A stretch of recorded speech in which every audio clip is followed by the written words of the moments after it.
മനുഷ്യന്റെ സൃഷ്ടിപരമായ സൽഗുണങ്ങളാണ് സ്നേഹം എന്ന് പറയുന്നത്.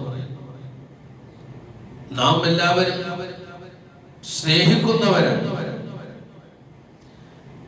ജീവിതത്തിൽ പലതിനെയും സ്നേഹിക്കുന്നവരാണ് നാം. നമ്മുടെ ജീവിതത്തിൽ നാം നമ്മുടെ ഭാര്യയെ സ്നേഹിക്കുന്നുണ്ട്, നമ്മുടെ മക്കളെ, നമ്മുടെ കുടുംബത്തിനെ, നമ്മുടെ വീട്, നമ്മുടെ വാഹനം, നമ്മുടെ സമ്പത്ത്, നമ്മുടെ അധികാരം, നമ്മുടെ രാജ്യം, നമ്മുടെ മതം, ഇന്നിങ്ങനെ പോയാൽ നമ്മൾ പലതിനെയും സ്നേഹിക്കുന്നവരാണ്. മറ്റുള്ളവരെ സ്നേഹിക്കാത്തവർ പോലും സ്വന്തം ശരീരത്തെയും അവന്റെ താല്പര്യങ്ങളെയും എങ്കിലും അവർ സ്നേഹിക്കുന്നു. വേറെ ആരെയും സ്നേഹിക്കുന്നില്ലെങ്കിൽ പോലും സ്വന്തം ശരീരത്തിനെ അവർ സ്നേഹിക്കുന്നു. അതിന്റെ ഭാഗമാണ് ശരീരത്തിന്റെ സൗന്ദര്യം നമ്മൾ നിലനിർത്താൻ നോക്കും, നമ്മുടെ ആരോഗ്യം നമ്മൾ നിലനിർത്താൻ നോക്കും, നമ്മുടെ ശരീരത്തിന്റെ ഭാഗങ്ങളെല്ലാം വൃത്തിയായി സൂക്ഷിക്കാൻ നോക്കും. അത് നമ്മുടെ ശരീരത്തിനോടുള്ള നമ്മുടെ സ്നേഹമാണ്. അപ്പൊ നമ്മൾ മറ്റുള്ളവരോട് സ്നേഹിക്കുന്നില്ല എന്ന് വെച്ചാൽ തന്നെ നമ്മൾ നമ്മുടെ ശരീരത്തിനെ സ്നേഹിക്കുകയും അതിനോട് താല്പര്യങ്ങൾ നമ്മൾ കാണിക്കുകയും ചെയ്യും. നാം ഒന്ന് മനസ്സിലാക്കണം, ഒരു മനുഷ്യൻ മറ്റൊരു മനുഷ്യനെ സ്നേഹിക്കാൻ അവനെ പ്രേരിപ്പിക്കുന്നത് 3 ഘടകങ്ങളിലൂടെയാണ്. അപ്പൊ നമ്മൾ ഒരാളെ സ്നേഹിക്കുന്നുവെങ്കിൽ ആ സ്നേഹം ഉണ്ടാകാൻ 3 ഘടകങ്ങൾ ഉണ്ടാകും. അതിലേതെങ്കിലും ഒരു ഘടകം കൊണ്ടായിരിക്കും, അതിലേതെങ്കിലും ഒരു ഭാഗം കൊണ്ട് കാരണമായിരിക്കാം നമ്മൾ അവനെ സ്നേഹിക്കുക. ഒന്നാമതായി അവന്റെ സൗന്ദര്യം, ഭംഗി. ഒരാള് നാം സ്നേഹിക്കുന്നത് അവന്റെ ഭംഗി കണ്ടിട്ടായിരിക്കും, അവന്റെ സൗന്ദര്യം കണ്ടിട്ടായിരിക്കും നമ്മൾ സ്നേഹിക്കുന്നത്. ഭംഗിയുള്ള എന്തിനേയും മനുഷ്യൻ ഇഷ്ടപ്പെടും. അതാണ് മനുഷ്യന്റെ പ്രകൃതി എന്ന് പറയുന്നത്. പൂക്കള്, അതുപോലെ സുന്ദരമാകുന്ന, നമുക്ക് ആശ്വാസം തരുന്ന, നമ്മളെ സമാധാനപ്പെടുത്തുന്ന സൗന്ദര്യമുള്ള കാര്യങ്ങൾ, അതിനെയൊക്കെ നമ്മൾ സ്നേഹിക്കുന്നു. സമയവും പൈസയും മുടക്കി ആ സൗന്ദര്യത്തെ ആസ്വദിക്കാൻ വേണ്ടി പോലും ചിലർ മെനക്കെടുന്നുണ്ട്. അപ്പോൾ സൗന്ദര്യമാണ് ഒരാൾ മറ്റൊരാളെ സ്നേഹിക്കാൻ കാരണമാകുന്ന ഒരു ഘടകം. രണ്ടാമത് എന്തടിസ്ഥാനത്തിലാണ് സ്നേഹിക്കുന്നത്? മനുഷ്യന്റെ സ്നേഹം പിടിച്ചു പറ്റുന്ന രണ്ടാമത്തെ ഘടകം അനുപമ വ്യക്തിത്വം. അതായത് അവന്റെ നല്ല സ്വഭാവം. ആ സ്വഭാവം നല്ല സ്വഭാവമായതുകൊണ്ട് അവരെ നമ്മൾ ഇഷ്ടപ്പെടുന്നു. അവന്റെ പെരുമാറ്റം, ഒരാളെ പെരുമാറ്റം നല്ല പെരുമാറ്റമാണ്, നമ്മളെ വല്ലാതെ ഇഷ്ടപ്പെടുന്നുണ്ട്. നല്ല പെരുമാറ്റമുള്ള മനുഷ്യനാണ്. ആ പെരുമാറ്റത്തിന്റെ പേരിൽ നമ്മൾ അയാളെ ഇഷ്ടപ്പെടുന്നു.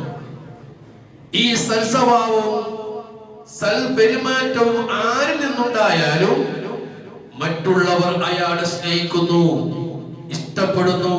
അതിൽ ജാതി പ്രശ്നമല്ല, മതം പ്രശ്നമല്ല, പ്രായം, വിദ്യ, അങ്ങനെ ഒരു വ്യത്യാസമില്ല. നമുക്ക് ആരെങ്കിലും നല്ല സൽസ്വഭാവത്തിന്റെ ഉടമയാണെന്ന് കാണുമ്പോൾ, നല്ല പെരുമാറ്റത്തിന്റെ ഉടമയാണെന്ന് കാണുമ്പോൾ നമ്മൾ അവരെ ഇഷ്ടപ്പെടുന്നു. മഹാനാകുന്ന സുൽത്താൻ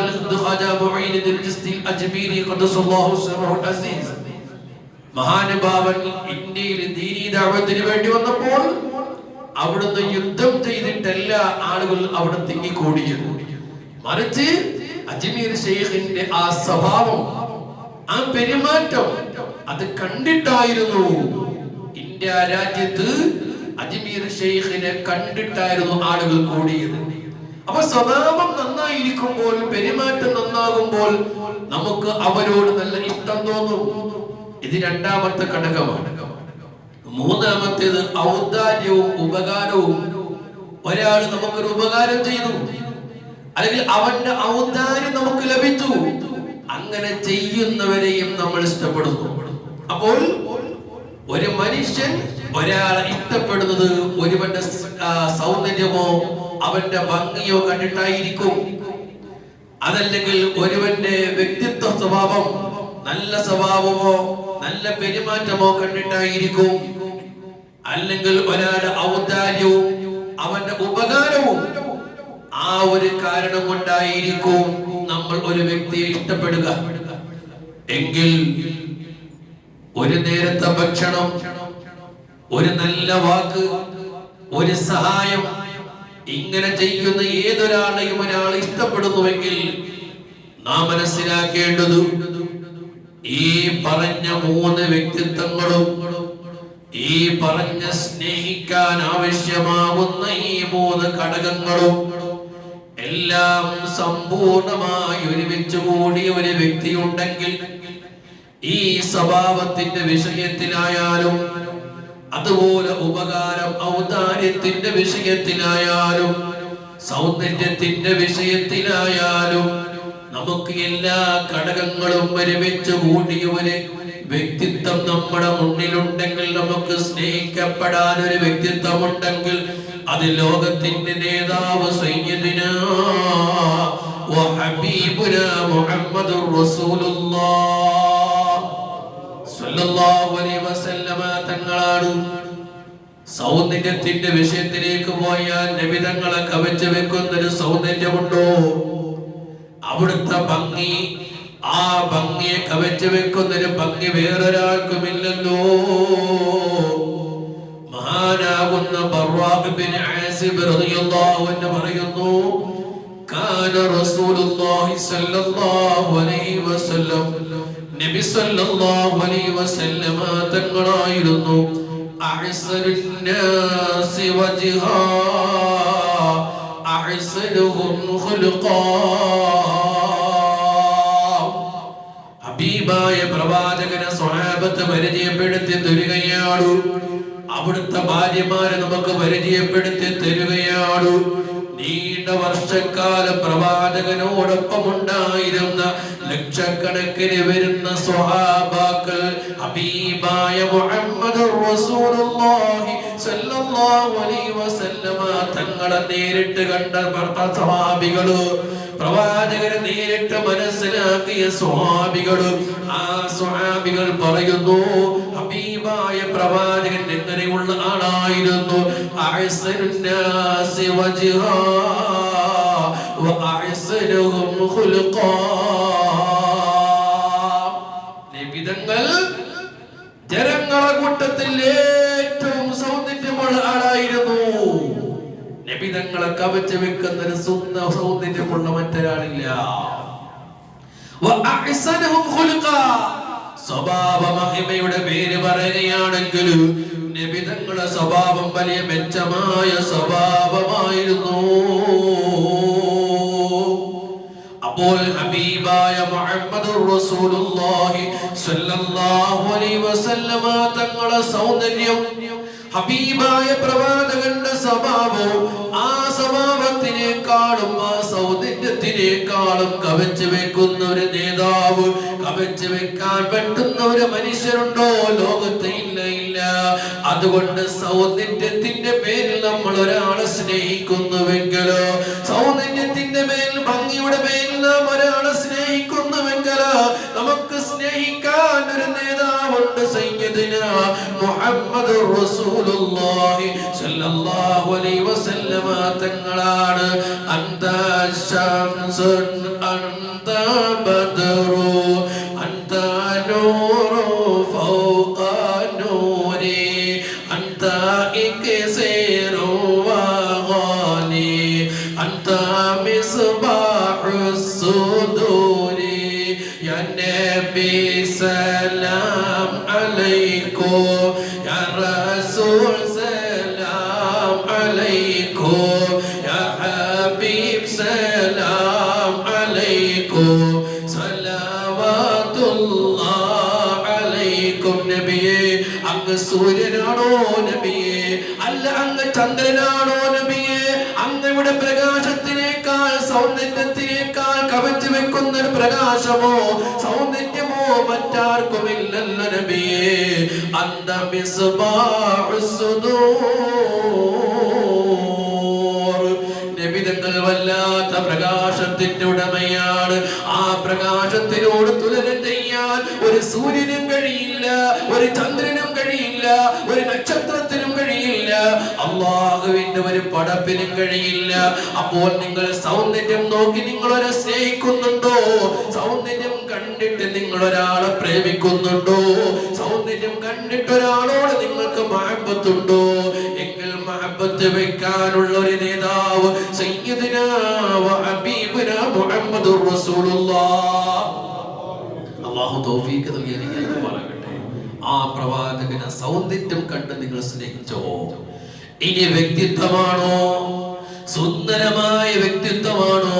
വ്യക്തിപ്രഭാവത്തിന്റെ പേരിലോ വ്യക്തിപ്രഭാവത്തിന്റെ പേരിൽ ഒരാളെ നിങ്ങൾ സ്നേഹിക്കുന്നുവെങ്കിൽ നമുക്ക് മുന്നിൽ നിർത്താം നമ്മുടെ നേതാവ്, ലോകത്തിന്റെ നേതാവ് ഹബീബുനാ മുഹമ്മദുർ റസൂലുള്ളാഹ്. ശത്രുക്കൾക്ക് പോലും സമ്മതനല്ലേ? ശത്രുക്കൾക്ക് പോലും സമ്മതനല്ലേ? അബൂജഹൽ പോലും നബി തങ്ങളെ അൽ അമീൻ എന്നല്ലേ വിളിച്ചത്? ഉത്ബത്തും ശൈബത്തും അടങ്ങുന്ന ശത്രുക്കളാകുന്ന ഖുറൈശികൾ പോലും ലോകത്തിന്റെ നേതാവ് ഹബീബുനാ മുഹമ്മദുർ റസൂലുള്ളാഹി സ്വല്ലല്ലാഹു അലൈഹി വസല്ലമ തങ്ങളെ വിളിച്ചത് പോലും അൽ അമീൻ എന്നല്ലേ? എന്താ കാരണം? നബി തങ്ങളെ വ്യക്തിത്വം അങ്ങനെയായിരുന്നു. നബി തങ്ങളെ വ്യക്തിത്വം അങ്ങനെയായിരുന്നു. അത്ര നല്ല സുന്ദരമായിരുന്നു. ശത്രുവിന് പോലും ആ മുഖത്ത് നോക്കി മറിച്ചെന്നും പറയാൻ കഴിയുമായിരുന്നില്ല. എത്ര വലിയ ശത്രുവാണെങ്കിലും മുത്തുനബി തങ്ങളെ മുഖത്ത് നോക്കി മറിച്ചെന്നും പറയാൻ കഴിയുമായിരുന്നില്ല. ഒരു ഉദാഹരണം നിങ്ങളെ ശ്രദ്ധയിൽ ഞാൻ പെടുത്തട്ടെയോ? ഖുറൈശിയുടെ നേതാവാകുന്ന ലഅനത്താക്കപ്പെട്ട അബൂജഹൽ, ആ അബൂജഹൽ ഒരാളിൽ നിന്നും പൈസ കടം വാങ്ങി. മക്കയിലെ ഒരാളിൽ നിന്നും അബൂജഹൽ കുറച്ച് പൈസ കടം വാങ്ങി. അവസാനം ഡേറ്റ് കഴിഞ്ഞു, തീയതി കഴിഞ്ഞു, തിരിച്ചു വാങ്ങാൻ വേണ്ടി ചെല്ലുന്നു. അബൂജഹൽ പൈസ കൊടുക്കുന്നില്ല, തിരിച്ചു കൊടുക്കുന്നില്ല. പല ആവർത്തി ഈ പ്രിയപ്പെട്ട സഹോദരൻ അബൂജഹലിന്റെ അടുക്കിലേക്ക് പൈസക്ക് വേണ്ടി ചെല്ലുന്നു. പലരെയും കൊണ്ട് ബന്ധപ്പെടുത്തി, നാട്ടിൽ പ്രമുഖരെ കൊണ്ടൊക്കെ ബന്ധപ്പെടുത്തി. അബൂജഹൽ കൊടുത്തില്ല, പൈസ കൊടുക്കുന്നില്ല. അവസാനം ഈ ചെറുപ്പക്കാരി മനുഷ്യൻ എന്ത് ചെയ്തു? ലോകത്തിന്റെ നേതാവ്, മദീനയുടെ രാജകുമാരൻ സയ്യിദുനാ മുഹമ്മദുർ റസൂലുള്ളാഹ് സ്വല്ലല്ലാഹു അലൈഹി വസല്ലമ തങ്ങളോട് വന്ന് പറഞ്ഞു, ഓ മുഹമ്മദ് നബിയേ, അങ്ങ് അൽ അമീനല്ലയോ? അബൂജഹൽ എന്റേത് കുറച്ച് പൈസ വാങ്ങി, എനിക്ക് ആ പൈസയൊന്ന് വാങ്ങിത്തരുമോ? ആര് ചെന്നാലും മടിച്ചു നിന്ന അബൂജഹലോ, ആര് ചോദിച്ചിട്ടും കൊടുക്കാതിരുന്ന അബൂജഹൽ സയ്യിദുനാ മുഹമ്മദുർ റസൂലുള്ളാഹി സ്വല്ലല്ലാഹു അലൈഹി വസല്ലമ തങ്ങൾ ആ മനുഷ്യനെയും കൊണ്ട് അബൂജഹലിന്റെ മുന്നിലേക്ക് ചെന്നു. ചെന്നിട്ട് പറഞ്ഞു, അബൂജഹൽ, ഈ മനുഷ്യന്റെ നീ കുറച്ച് പൈസ വാങ്ങിയല്ലോ, അതൊന്ന് തിരികെ കൊടുത്തുകൂടി. നല്ല മയത്തിൽ സംസാരിച്ചു, നല്ല മയത്തിൽ സംസാരിച്ചു. നബി തങ്ങളെ സംസാര വർത്തമാനം അങ്ങോട്ട് കേട്ടപ്പോ ആ വ്യക്തിത്വം അറിയാവുന്ന അബൂജഹൽ എന്ത് ചെയ്തു? നബി അങ്ങോട്ട് ചെന്ന് കണ്ട് കാര്യം പറയേണ്ട താമസം അനുസരണയുള്ള ഒരു കുട്ടിയെ പോലെ മറുത്തൊരു വാക്കും പറയാതെ അബൂജഹൽ ആ പൈസ തിരിച്ചു കൊടുക്കുകയാ. നേരിട്ട് എതിർക്കാൻ കഴിഞ്ഞില്ല. നബി തങ്ങളെ മുന്നിൽ വന്നപ്പോ, നബി തങ്ങളെ മുഖം കണ്ടപ്പോ, നബി തങ്ങളെ വ്യക്തിത്വം കണ്ടപ്പോ അബൂജഹലിന് ഒരു വാക്ക് പോലെ പറയാൻ കഴിഞ്ഞില്ല. അതാണ് ലോകത്തിന്റെ നേതാവ് സയ്യിദുനാ മുഹമ്മദുർ റസൂലുള്ളാഹ്. അൻത ഉമ്മുൻ അം അബൂ മാ റഅയ്നാ ഫീമാ മിസ്ല ഹുസൈനിക ഖത്തു യാ സയ്യിദി ഖൈറുൻ നബി. അങ്ങ് ഉമ്മയാണോ, അങ്ങ് വാപ്പയാണോ? അല്ല അല്ല അല്ല, വാപ്പയേക്കാൾ, ഉമ്മയേക്കാൾ, ഭാര്യയേക്കാൾ, മക്കളേക്കാൾ, എല്ലാത്തിനേക്കാളും അങ്ങ് ഉന്നതനാണല്ലോ നബിയേ. അസ്സലാത്തു അലൻ നബി വസ്സലാമു അലാ റസൂൽ അശ്ശഫീഉൽ മബ്തൂഇ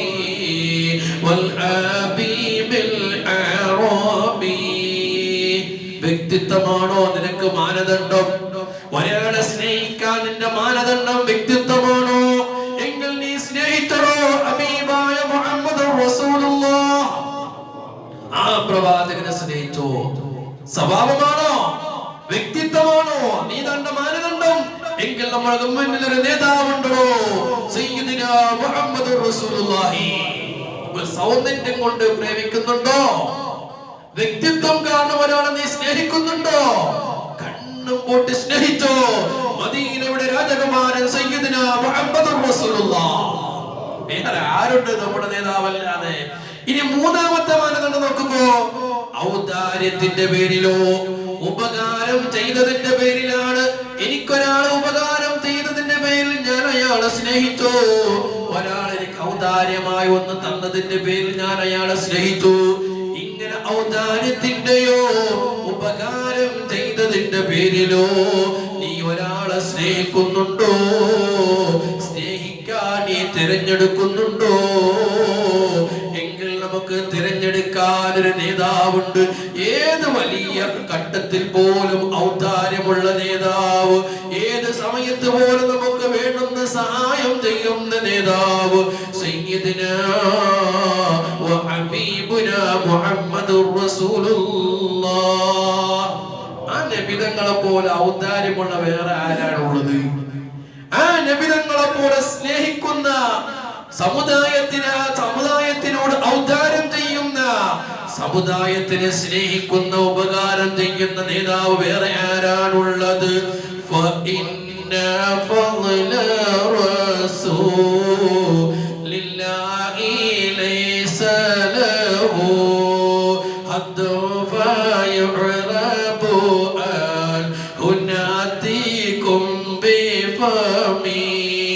مولاي صل وسلم دائما أبدا على حبيبك خير الخلق كلهم.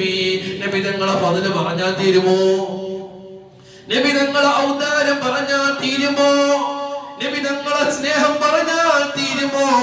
നമ്മളോട് അവിടുന്ന് കാണിച്ച ഔദാര്യം എത്രയാണ്! അതിനൊരു പരിധിയുമില്ലടോ. ഇമാം ബൂസിരി തങ്ങൾ പറയാണ്,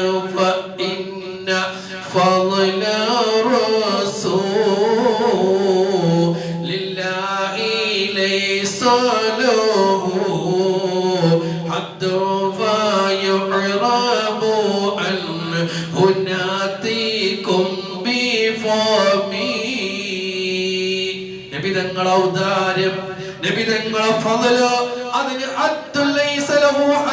അതിനൊരു പരിധിയില്ല. അപ്പോൾ നീ ഔദാര്യത്തിന്റെ പേരിൽ നീ ആരെങ്കിലും നീ സ്നേഹിക്കാൻ കൊതിക്കുന്നുവോ? സ്നേഹിച്ചോ മദീനയിലെ രാജകുമാരൻ സയ്യിദുനാ മുഹമ്മദുർ റസൂലുള്ളാഹ്. എന്ത് വലിയൊരു നേതാവാണ്! അന്ത മുൻജീനാ ഗദാ മിൻ ശഫാഅതിക സഫാ മൻ ലനാ മിസ്ലുക യാ സയ്യിദി ഖൈറുൻ നബി الشفاعة هب لنا في القيامة مسبقا وأهلنا إلا يا سيدي خير النبي الصلاة على النبي والسلام على الرسول الشفيع الأبطحي والحبيب العربي. ലോകത്തിന്റെ നേതാവിന്റെ ഔദാര്യം കണ്ടു. ആരോരും കൂട്ടില്ലാത്ത ഒറ്റപ്പെട്ടു വയനായി കഴിയുമ്പോ ആ മൈസറയിൽ നമുക്ക് തണലായി വരുന്നു. അവിടുത്തെ ഔദാര്യം നമുക്കായി വരുന്നു. അന്ത മുൻജീനാ നബിയെ, അങ്ങ് ഞങ്ങളെ രക്ഷപ്പെടുത്തുന്ന നേതാവാണല്ലോ നബിയെ. നാളെ ഖിയാമത്ത് നാളിൽ ഞങ്ങളെ രക്ഷപ്പെടുത്തുന്ന നേതാവല്ലയോ. മിൻ ശഫാഅതിക സഫാ, ഉന്നതമായ അങ്ങയുടെ ശഫാഅത്തിലൂടെ, അങ്ങയുടെ ശുപാർശയിലൂടെ നാളെ ഖിയാമത്ത് നാളിൽ മഹ്ശറിൽ ഞങ്ങളെ രക്ഷപ്പെടുത്തുന്ന നേതാവല്ലയോ മല്ലനാ മിസ്ലുക്കയാ അങ്ങയെപ്പോലെ മറ്റാരും ഞങ്ങൾക്കില്ല നബിയേ ഞങ്ങൾക്ക് അങ്ങയെപ്പോലെ മറ്റാരുമില്ല വേറെ ആരും ഞങ്ങൾക്ക് ആശ്രയമില്ല നബിയേ യാ സയ്യിദി ഖൈറുൻ നബി അസ്സലാത്തു അലൻ നബി وعلى الرسول الشفيع الأبطحي والحبيب العربي അതേ ഔദാര്യമാണ് നബി തങ്ങൾ ഔദാര്യമാണ് ദുനിയാവിൽ നമുക്ക് രക്ഷയല്ലയോ ഹയാത്തി ഖൈറുൽ ലക്കും വമമാതി ഖൈറുൽ ലക്കും ലോകത്തിന്റെ നേതാവ് പ്രഖ്യാപിച്ചുവല്ലോ ഹയാത്തി ഖൈറുൽ ലക്കും ഞാൻ ജീവിച്ചിരുന്നപ്പോൾ നിങ്ങൾക്ക് എന്തെല്ലാം ഖൈർ നന്മകൾ എന്നിൽ നിന്നുണ്ടായിട്ടുണ്ട് നിങ്ങൾക്ക് നന്മയാണ് എന്നിൽ നിന്നുണ്ടായിട്ടുള്ളത് നബി തങ്ങൾ ജീവിച്ചിരുന്നപ്പോൾ ആ നബി തങ്ങളുടെ ജീവിതത്തിലൂടെ ധാരാളം ഖൈർ നമുക്ക് ലഭിച്ചിട്ടുണ്ട് എങ്കിൽ ഞാൻ വഫാത്തായി പോയെന്ന് കരുതി ഖബറിൽ ഞാൻ ഉരമ്പി പോയിട്ടില്ല ഖബറിൽ ഞാൻ ദ്രവിച്ചു പോയിട്ടില്ല മരണത്തോടു കൂടി എന്റെ കഴിവ് നഷ്ടപ്പെടുന്നില്ല എന്റെ മരണവും മരണത്തിന് ശേഷവും നിങ്ങൾക്ക് ഏത് കാര്യത്തിലും എന്റെ ജീവിത കാലഘട്ടത്തിൽ എന്നെ എന്തെല്ലാം വിഷയത്തിൽ നിങ്ങൾ എന്നിലേക്ക് വന്നിട്ടുണ്ടോ ഏതെല്ലാം വിഷയത്തിൽ എന്നിലേക്ക് നിങ്ങൾ വന്നിട്ടുണ്ടോ അത്തരം കാര്യങ്ങളിലെല്ലാം പോയെന്ന് കരുതി മാറി നിൽക്കണ്ട എന്നോട് പറഞ്ഞു എന്റെ മരണവും നിങ്ങൾക്ക് ഖൈറാണ് നബി തങ്ങൾ പറഞ്ഞുവല്ലോ എന്റെ പ്രിയപ്പെട്ട സമുദായത്തിനോട് അവർ ചെയ്യുന്ന ഏതെങ്കിലും ഒരു തെറ്റുകൾ ചെയ്യുമ്പോ അല്ലാഹുവിനോട് ഞാൻ ഇസ്തിഗ്ഫാർ ചെയ്യുന്നു അതേ ഈ സ്ഥലത്ത് നമ്മുടെ നാട്ടിൽ വെച്ചുകൊണ്ട് നമ്മുടെ ജീവിതത്തിൽ നമ്മൾ എന്തെങ്കിലും തെറ്റുകൾ ചെയ്തു പോയാൽ മദീനയിൽ കിടന്നുകൊണ്ട് പ്രവാചകർ കാണുന്നു ആ പ്രവാചകർ അത് കണ്ടപ്പോ എന്റെ സമുദായം തെറ്റ് ചെയ്തല്ലോ എന്റെ പ്രിയപ്പെട്ട സമുദായത്തിൽപ്പെട്ട ഒരാൾ തെറ്റ് ചെയ്തല്ലോ എന്ന് മനസ്സിലാക്കി നബി തങ്ങൾ അല്ലാഹുവിനോട് ഇസ്തിഗ്ഫാർ ചെയ്യുന്നു നമുക്ക് വേണ്ടി പാപ പൊറുക്കലിനെ തേടുന്നു നമ്മളൊരു നന്മ ചെയ്യുമ്പോ സ്വലാത്ത് ചെല്ലുമ്പോ നിസ്കരിക്കുമ്പോ മൗലിദ് ഓതുമ്പോ അങ്ങനെ ഹബീബായ പ്രവാചകന്റെ പ്രകീർത്തനങ്ങൾ പറയുമ്പോ സൽക്കർമ്മങ്ങൾ ചെയ്യുമ്പോ അല്ലാഹുവിനോട് ഞാൻ സ്തുതി അർപ്പിക്കുന്നു ഇത് നബി തങ്ങൾ ഇന്നും ചെയ്യുന്നു അന്നും ചെയ്തിട്ടുണ്ട് ഇനിയും ചെയ്യുമെന്ന് ഹബീബ് പഠിപ്പിക്കുകയാണ് അതുകൊണ്ട് ഹയാത്തി ഖൈറുൽ ലക്കും വമമാതി ഖൈറുൽ ലക്കും എന്റെ ജീവിതം നിങ്ങൾക്ക് ഖൈറാൻ എന്റെ മരണവും നിങ്ങൾക്ക് ഖൈറാൻ അല്ലാഹു ഹബീബിനെ മഹബ്ബത്ത് വെക്കാൻ നമുക്ക് ഏവർക്കും തൗഫീഖ് നൽകി അനുഗ്രഹിക്കുമാറാകട്ടെ